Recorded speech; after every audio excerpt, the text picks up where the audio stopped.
daqiiqaa tokko fonneen koo akkamitti akka adda ta'e baradhu.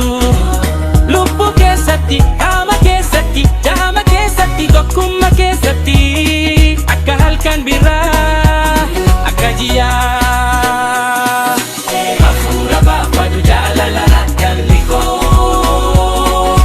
Lubbuu koo, lubbuu koo, lubbuu koo, lubbuu koo. Anchi konesh hafuura baafatu. Lubbuu koo, lubbuu koo, lubbuu koo, lubbuu koo. Anchi konesh hafuura baafatu.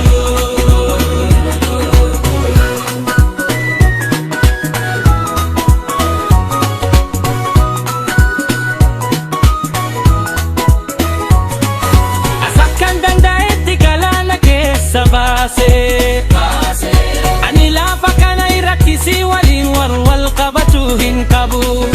Hafuurri ishee ammallee waamaa jira. Deeggoonni jaalala koo hawwata. Lubbuu koo, lubbuu koo, lubbuu koo, lubbuu koo. Anchi konesh hafuura baafatu.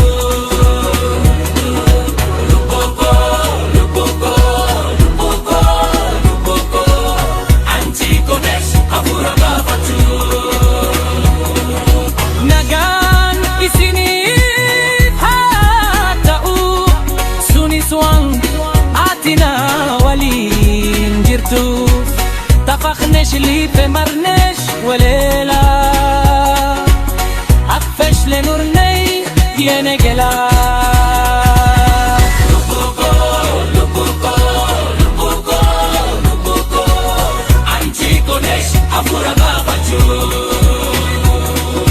لبوكو لبوكو لبوكو لبوكو أنتي كونش حفورة باباتو. Letu ide kalkian cikar karko ifa kubbatin ibse jalala walin ha farfanu kenum eskinesh letu eskinega.